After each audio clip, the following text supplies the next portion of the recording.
മലപ്പുറം ജില്ലാ പഞ്ചായത്ത് കേന്ദ്രീകരിച്ചു നടന്ന കോടികളുടെ സാമ്പത്തിക തട്ടിപ്പിൽ പ്രതിഷേധിച്ച് ഡിവൈഎഫ്ഐ ജില്ലാ കമ്മിറ്റിയുടെ നേതൃത്വത്തിൽ പ്രതിഷേധ മാർച്ച് സംഘടിപ്പിച്ചു.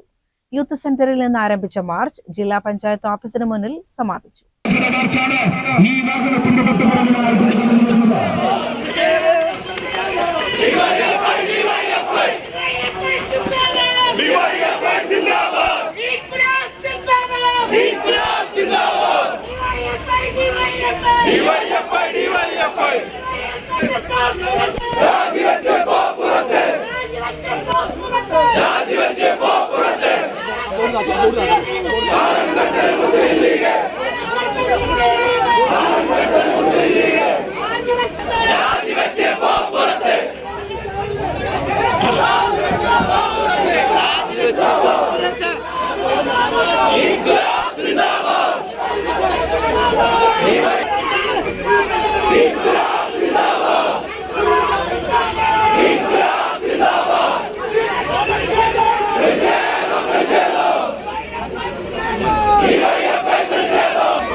ജില്ലാ പഞ്ചായത്ത് അംഗം ടി.പി. ഹാരിസിന്റെ നേതൃത്വത്തിൽ നടന്ന തട്ടിപ്പിന് ജില്ലാ പഞ്ചായത്ത് ഓഫീസ് കേന്ദ്രമായി പ്രവർത്തിച്ചെന്നാണ് ഡിവൈഎഫ്ഐ ആരോപിക്കുന്നത്.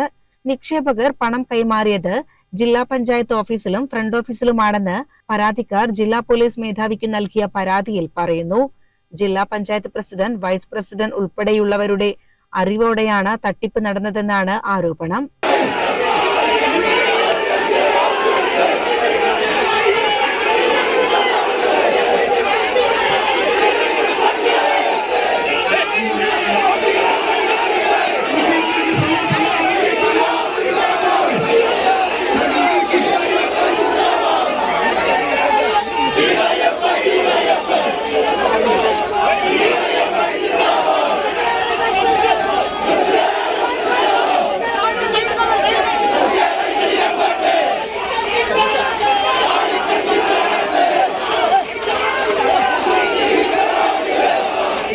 ഒരു ജില്ലാ പഞ്ചായത്ത് അംഗത്തിനെതിരെ മാത്രം സംഘടനാ നടപടിയെടുത്ത് പ്രശ്നം ലഘൂകരിക്കാനുള്ള മുസ്ലിം ലീഗിന്റെ നീക്കം ഉന്നതരെ സംരക്ഷിക്കാനാണെന്ന് ഡിവൈഎഫ്ഐ ആരോപിച്ചു.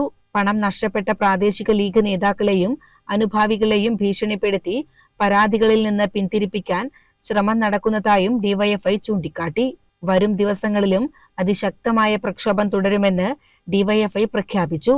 നൂറുകണക്കിന് യുവജനങ്ങൾ അണിനിരന്ന മാർച്ചിനു ശേഷം നടന്ന സമരം കർഷക സംഘം സംസ്ഥാന വൈസ് പ്രസിഡന്റ് വി.എം. ഷൌക്കത്ത് ഉദ്ഘാടനം ചെയ്തു. ഡിവൈഎഫ്ഐ ജില്ലാ പ്രസിഡന്റ് പി. ഷബീർ അധ്യക്ഷത വഹിച്ചു. ജില്ലാ സെക്രട്ടറി കെ. ശ്യാംപ്രസാദ് സ്വാഗതവും Malappuram block president C. Vibheesh നന്ദിയും പറഞ്ഞു. CCN മലപ്പുറം.